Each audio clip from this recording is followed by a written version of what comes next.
셔서 인간의 기본 자세라는 제목으로 은혜를 함께 나누고자 합니다. 자녀들아 주 안에서 너희 부모에게 순종하라. 이것이 옳으니라. 내 아버지와 어머니를 공경하라. 이것이 약속 있는 첫 계명이니라. 이렇게 하면 내가 잘되고 내가 땅에서 장수하게 될 것이다. 하나님의 약속입니다. 사람이 살아가는데 모든 것에는요, 기본 자세라는 게 있어요. 어렸을 때 태권도를 좀 배워봤습니다. 근데 태권도를 배우면 거기서 제일 많이 나오는 게 기본 자세, 기본 자세. 기본 자세, 그러면은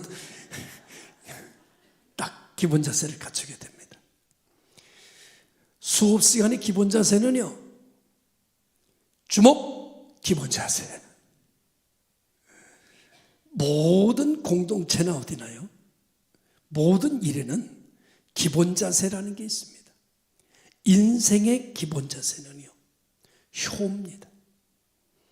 유교에서도 말하기를 인간의 근본은 효에 있다. 왜냐고 하면 효가 없이는 우리가 없기 때문이에요.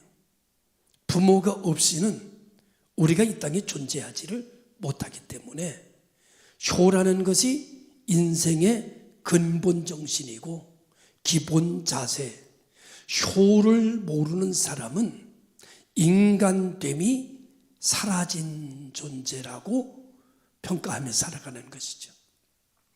어느 한 청년이 성공한 사업가에게 인생의 조언을 듣기 위해서 찾아갔답니다. 한 청년이 말하기를, 사장님은 내가 볼 때 가장 성공하신 분인데 그 성공한 비결을 좀 저에게 가르쳐 주십시오. 그랬더니 그 기업가가 미소를 지으면서 이렇게 말하더래요. 내일 저녁에 아버지를 초대하세요. 그리고 아버지와 식사를 함께 하세요. 그리고 하나 숙제가 있는데 아버지랑 식사하면서 아버지 손을 잘 관찰해 보세요. 그래서 이 청년이 그 다음날 아버지를 초대했고 아버지와 식사 자리를 마련해서 식사를 합니다. 그리고 처음으로 아버지 손을 집중해서 관찰해 봅니다. 아버지 손을 관찰해 보니까 왜 생겼는지 모르지만 상처도 있고 마디도 굵어져 있고 그리고 굳은 살이 손에는 배겨 있고 손톱은 뒤틀려져 있고 그런 아버지의 손을 처음으로 보게 된 거예요. 이 청년은 그 아버지 손을 보면서 처음으로 저 손이 나를 공부하게 했고 저 손이 오늘 나를 여기 있게 했고 저 손이 오늘 나를 인간됨을 만들어 주었다는 것을 처음으로 알게 됐습니다. 그 다음날 사장님에게 가가지고 사장님, 제가 사장님 말씀하신 대로 숙제를 마쳤습니다. 그런데 제가 아버지를 모시고 아버지의 손을 처음으로 자세하게 관찰해 봤는데 아버지 손에서 희생을 받고 아버지 손에서 사랑을 받고 아버지 손에서 내 인생을 보게 되었습니다. 제게는 성공보다 더 귀한 것을 얻었습니다. 감사합니다. 그랬더니 그 사장이 하는 얘기가, 자네가 그것을 아버지 손에서 봤다면 자네는 이미 성공의 길을 가기 시작한 거네. 그렇게 이야기를 했다는 것이죠. 오늘 우리가 사는 사회는 겉보기에는 굉장히 발전했고 기술도 산업도 경제도 상상할 수 없는 만큼 성장했습니다. 제가 어렸을 때만 해도요, 요쯤 되면은요, 쌀밥 먹는 가정이 별로 많지 않았어요. 보리밥 먹는데 보리쌀만 먹는 게 아니라 조금 지나면 감자가 나옵니다. 반은 감자고요, 반은 보리쌀이에요. 쌀 구경하기가 쉽지 않습니다. 쌀을 말이죠, 어머님이 어떻게 밥을 하는가 하면 보리밥을 하면서 한쪽에다 이렇게 쌀을 모아놔요. 그리고 밥을 하면 밥이 퍼지면서 퍼져도 쌀이 고기 근처에 있어요. 그거는 100% 100% 아버지의 밥입니다. 다행히 아버지의 밥그릇에는 보리쌀이 많지 않고 쌀이 많아요. 우리들의 밥그릇에는요, 쌀은 한 톨도 없어요. 감자 있고 고구마 있고 강낭콩이 많이 들어가 있고 그런 거 먹습니다. 그러면요, 될 수 있으면 밥을 천천히 먹습니다. 아버지가 쌀밥 좀 남겨줄까 하고, 그 아버지는 밥을 한 반쯤 잡숫다가 아유 오늘 밥맛이 없네 그러고 숟가락을 놓으세요. 밥맛이 없는 게 아니라 토끼 같은 새끼들이 눈을 동그랗다고 쌀맛만 쳐다보고 있으니까 그거 뭐 어떻게 먹겠어요. 그렇게 산 시대가 바로 얼마 전입니다. 우리 어린 시절 딱 그렇게 살았어요. 이 시절을 뛰어넘은 게 언제인지 아십니까? 제 기억으로는요, 보릿고개를 뛰어넘은 시절이 통일벼 심기부터입니다. 통일벼. 그때부터 진짜 지금 생각하면 맛없는 쌀인데 통일벼쌀 빠가지고 왔는데 어떻게 그렇게 맛있는지, 통일벼를 심기 시작하면서부터 보릿고개를 넘기 시작한 시대를 가졌어요. 예전에 선생님께서 88 올림픽이 끝나고 나면은 마이카 시대가 온다고 그랬습니다. 상상할 수 없었습니다. 어떻게 그렇게 돼? 근데 정말 우리나라는 위대한 나라, 어떻게 보면 하나님이 축복한 나라, 그래서 정말 말한 대로 되는 역사가 일어나게 됐습니다. 우린 맨날 여러분 좋은 일 있으면 홍콩 간다고 그럽니다. 우린 진짜 홍콩 간다고 제일 좋은 게 홍콩 가는 일인데, 지금은 여러분 홍콩이 아닌 유럽들을 다 다녀오셨습니다. 기가 막힌 일이죠. 우리나라에서 여러분 연휴만 되면 인천공항이 묘지도록 해외로 빠져나가고 있습니다. 한국의 여행객이 일본을 가지 않으면 일본의 관광사업이 다 무너집니다. 중국을 가지 않으면 중국의 관광사업이 다 무너집니다. 그 정도로 한국의 여행이 정말 대단한 세계의 이슈가 돼가고 있는 그런 시대가 된 것이죠. 이렇게 좋은 사회가 된 것은요, 이것은 우리 부모들이 허리를 펴지 않고 일했기 때문입니다. 자녀들은 공부시켜야 된다. 나는 공부 못했지만 내 아이들만큼은 공부시켜야 이 나라 살 수 있고 우리의 희망이 있다. 그래서 악착같이 밤을 새워가면서 일하면서 자녀들을 최대한 공부시켰습니다. 그게 바로 우리들입니다. 그래서 우리가 지금 사장도 되고 기술자도 되고 우리가 나름대로 위치해서 다른 데로 몫을 하며 살아갈 수 있는 존재들로 성장하게 된 겁니다. 그게 국가의 기본이 되었고 그게 세계 경제 10위를 차지하는 국가로 만들어지는 대역사를 만든 겁니다. 이런 희망의 정신이 어디서부터 나왔는가 하면은 개화로부터 시작된 겁니다.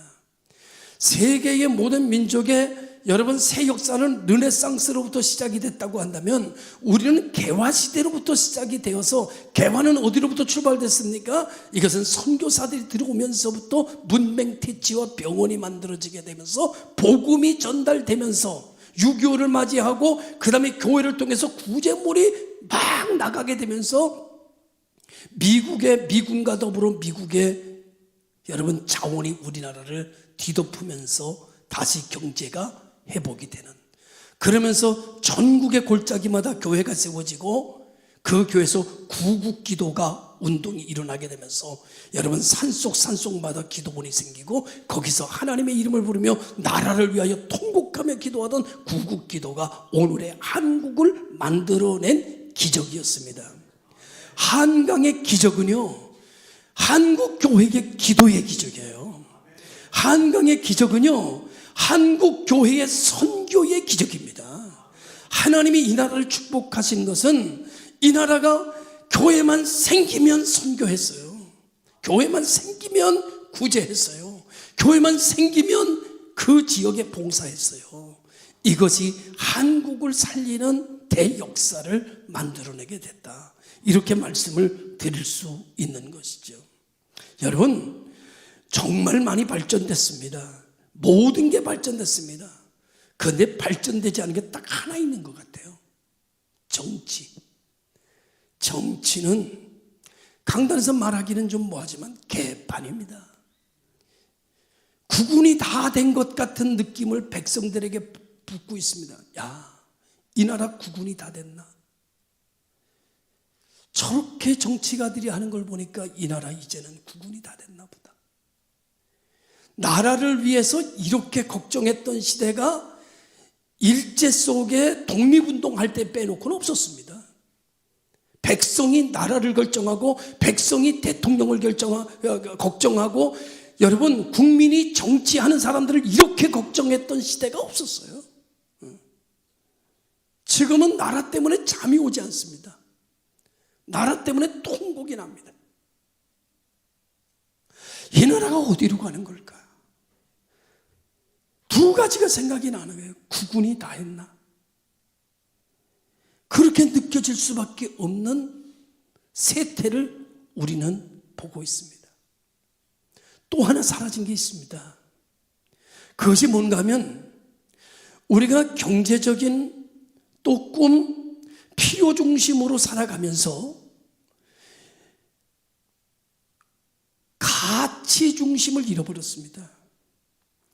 필요 중심으로 인생을 만들어가면서 필요한 것을 채워가면서 가치를 잃어버렸어요. 인생은요, 가치 중심으로 살아야 돼요. 필요 중심으로 사는 인생이 아니라 가치를 따라 살아가는 사람이 되어야 인간다움이 만들어지는 거거든요. 인간이 인간다움으로 만들어지려면 필요 중심으로 가지 말고 가치 중심으로 가야 돼요. 가치 중심으로 가면 그럼 어떻게 되냐? 굶어 죽느냐? 아니, 이 모든 것은 하나님이 책임져 주신다고 그랬어요. 할렐루야. 그런데 하나님을 믿지 못하니까 가치를 쫓아가는 것이 아니라 필요를 따라가는 거예요. 내가 필요를 따라가는 거니까 경쟁하게 되고, 필요를 따라가니까 저놈을 죽여야 내가 살고, 이런 사회가 돼버려. 각박한 사회가 돼버리고 말 거예요. 그래서 힘든 사회가 되는 거예요. 그러면은 여러분, 필요 중심으로 살아가는 사람, 나는 행복하고 너는 내 불행해도 나는 행복해야 되잖아요. 살아보니까 우리 모두 다 행복 잃어버린 거예요. 이제 다시 한번 우리가 믿는 것은, 이제 다시 먼저 그의 나라와 의를 구하라. 이것은 말이죠, 가치를 생각하고 살아라는 거예요. 이 모든 것, 그건 필요에 대한 얘기예요. 필요에 대한 얘기는 하나님이 알아서 해주시겠다는 거예요. 네가 가치 중심으로 살면, 너희는 먼저 그의 나라와 의를 구하라.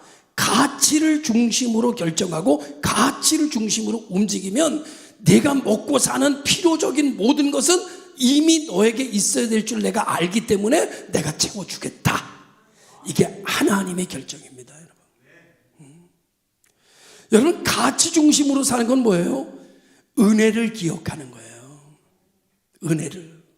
여러분, 우리가 살아가는 가운데 우리의 삶은요, 우리의 삶은 우리의 기쁨은 인간다움과, 이거는요, 지식이 결정하지 않습니다. 뭐가 결정하는지 아세요? 기억이 결정합니다. 기억이. 그 사람이 무엇을 기억하면서 살아가느냐가 제일 중요해요. 제일 중요해요. 그런데 어떤 것을 기억하고 살아가야지 물된 동산 같은 인생이 만들어지는가 하면 은혜를 기억하면서 살아가야 돼요. 은혜가 뭐냐? 그건 가치예요, 가치. 그건 필요가 아닙니다. 지금 우리 어머니가 무슨 필요를 채워줄 수 있어요? 그런데 우리 어머니를 보면, 어머니를 가치로 보면 그 어머니가 나를 있게 한 거거든요. 여러분의 기억이 어디에 있어야 되는가 하면 은혜 속에 있어야 돼요.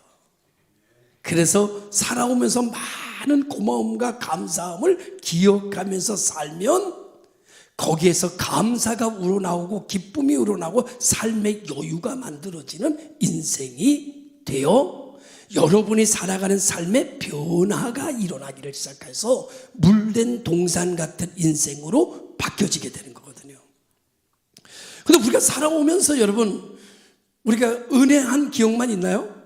섭섭하고 시험된 기억도 있죠.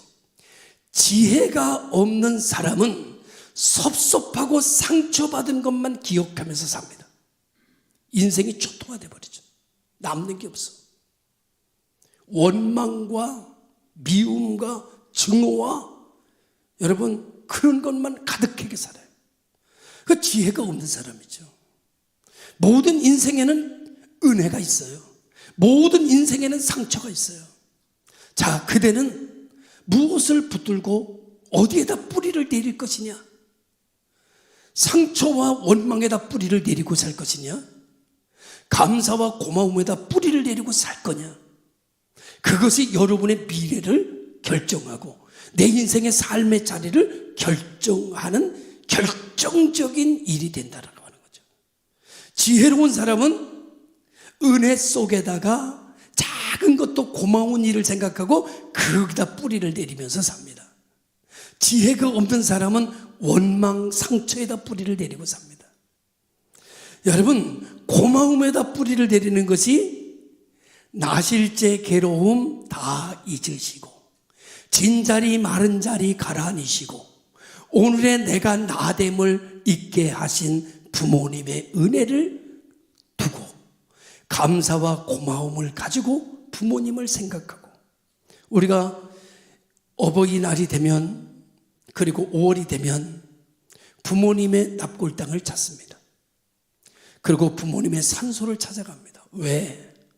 거기 가서 무슨 유익이 있는데 무슨 필요를 채워줄 수 있는데 부모님 묘소에 갔는데 부모님이 그래 동천아 왔니? 그 말 한번 하시던가요?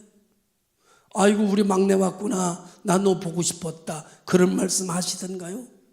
아무리 어머님 산소 앞에 무릎을 조아리고 앉아도 아무 소리도 없이 적막감만 휘몰아치더라고요. 허나 그 속에서 어머니와 나와의 관계 속에서 있었던 예전에 어머님이 말씀을 들려주셨던 은혜를 베풀어 주셨던 어머님의 그 사랑이 거기에서 들려오는 거지요. 마음에서.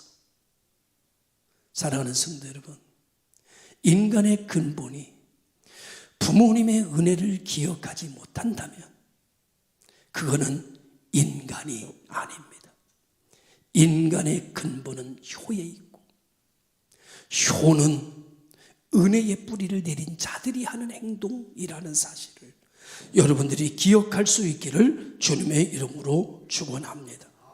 그래서 루이스라고 하는 신학자는 감사할 줄 아는 자는 비로소 참 인간이 된다 이렇게 말씀했고요. 감사는 단지 예의가 아니라 삶의 품위를 만들어 성품을 만들며 관계를 회복하는 능력이며 힘이다 이렇게 말하고 있습니다. 감사한 마음을 가지고 있는 사람들은요 감사한 감정이 살아나요. 고마운 감정이 살아나요. 그래서 오늘 우리가 은혜를 생각하면 우리 마음이 너무나 행복해요. 너무나 즐거워요. 여러분 눈물이 날 정도로 고마워요. 눈물이 날 정도로 내 인생이 감사해요. 내가 나된 것은 한두 사람의 희생을 통해서 된 것이 아니라 오늘 내가 여기까지 얼마나 많은 사람들의 고마움이 있는지 몰라요. 제가 목사가 되기까지 얼마나 많은 성도들의 고마움이 있는지 몰라요. 제가 오늘도 이 자리에 목회하기까지 얼마나 많은 성도들의 희생과 수고가 저를 향해 있었는지 몰라요. 그것을 잊지 못하는 거죠. 어느 날 우리 노회에 어떤 분이 목사직이 제명됐어요. 그래서 제가 거기에 해당되는 제명하는 그 노회나 이쪽에 와서 제가 얘기하기를 여러분들은 목사가 하나 만들기 위해서 얼마나 많은 사람들의 눈물의 기도가 있었는지 아는가? 얼마나 많은 사람들의 희생이 있었는지 아는가? 이 목사님이 되기까지 얼마나 많은 사람들의 눈물이 있었는지 아는가? 이 목사님은 보이기는 한 명의 목사이지만 이 목사가 되기까지 수많은 사람들의 희생과 수고와 기도와 눈물이 뭉쳐져서 이 목사라는 직을 받게 된 것인데, 이렇게 쉽게 목사를 제명한다는 게 말이 되느냐? 당신들이 한 일은 잘못입니다. 그래서 여러분, 백방에 노력해서 제가 회복시켰어요. 제가 몇 명을 회복시켰는가 하면요, 2명을 회복시켰어. 제명된 사람 2명을 회복시켰어. 여러분, 이 목사라는 직은요, 교회의 사랑의 결정체예요. 이 사람이 목사가 되기까지는 성도들의 눈물의 결정체예요. 성도들의 수고의 결정체야. 여러분, 이렇게 오늘 살아가는 이 고마움과 이 은혜, 이것을 잃어버린다면, 만약에 목회자가 그것을 잃는다면 그는 이미 목회자의 생명이 끝난 겁니다. 자식이 부모의 고마움을 잃어버린다면 이미 그거는 자식의 자리를 벗어난 거예요. 참, 살아가면서 우리는 어디다 포인트를 두고 살 것이냐? 은혜에다 포인트를 두고 고마움에 포인트를 둘 것이냐? 내가 만약에 은혜 중심적으로 내가 살아나서 은혜 중심적으로 살아서 그 안에서 내 감정이 회복된다면, 어머니가 밤새 나를 간병해 주시고, 내가 힘들고 어려울 때 나를 대신해 주셨다는 걸 알 때, 우리는 어머니 얘기할 때 목이 매지 않으면 어머니 얘기를 못해. 우리는 아버지 얘기할 때 눈물 없이는 아버지 얘기를 할 수가 없어. 왜? 너무나 고마워서, 너무나 감사해서. 날 낳으시고 날 기르시고 철없는 나를 위해서 애태우셨던 그 모습을 생각하면 어떻게 목이 매지 않고 부모 얘기를 할 수 있단 말입니까? 내가 예수 얘기할 때, 예수님 얘기할 때 눈물 없이 얘기할 수 없는 것처럼, 또 하나, 이 땅에서 예수님 같은 부모님 얘기할 때 우리는 눈물 없이는 얘기를 못하는, 우리 마음이 부모님에게 무엇을 하느냐 안 하느냐, 지금의 부모님이 살아계시냐 안 살아계시냐가 중요한 게 아니라 그 은혜하는 마음, 은혜하는 생각, 그것을 내가 마음에 간직하고 살아갈 때 내 입에서 감사가 나오고 기쁨이 나오고 찬양이 나올 때 내 삶이 변화되는, 내 삶이 옥토와 같이 달라지는, 축복으로 가득 채워지는 그런 은총의 인생으로 변화된다는 사실을 여러분이 기억하시기를 주님의 이름으로 축원합니다. 오늘 우리는 정말 감동적인 생각들을 많이 하셨으면 좋겠어요. 고마웠던 생각을 많이 했으면 좋겠어요.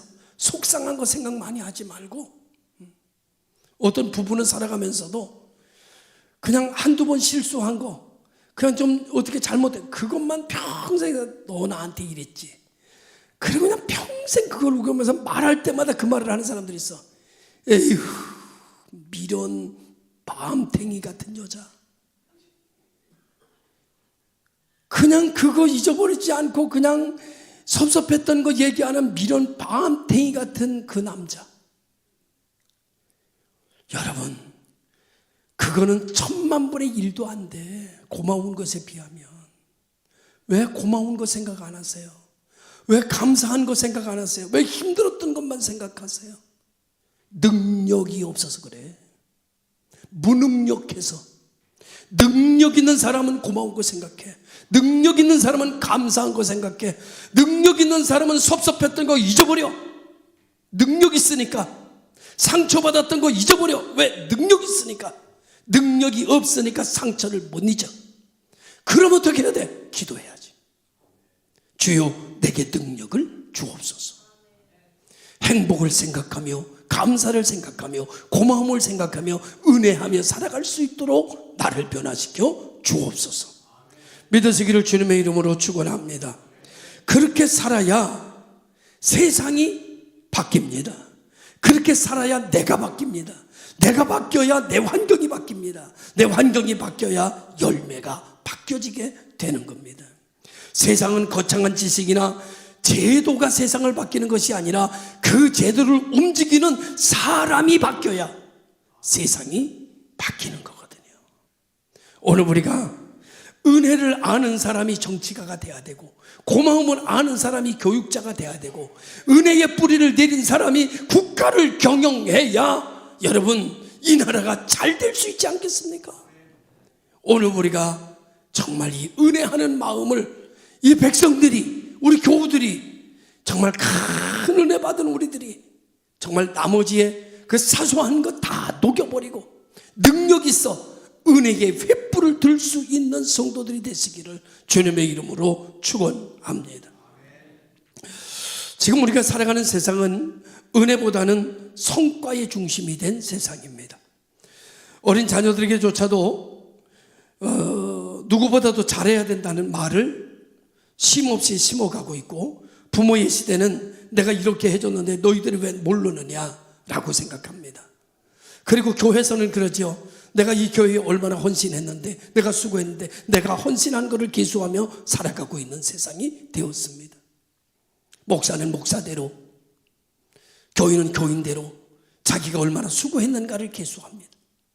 그런데 여러분, 우리가 수고할 수 있었던 것은 하나님이 은혜 주셨기 때문이고, 하나님이 감당할 수 있는 환경 만들어 주셨기 때문이고, 그래서 내가 할 수 있었다면 이거는 내가 내 공로가 아니라 하나님의 은혜라는 차원으로 하나님께 감사하고, 하나님 내가 일할 수 있게 해주시고, 하나님 내가 헌신할 수 있게 해주시고, 내가 이런 것을 할 수 있는 믿음 주시고 은혜 주셔서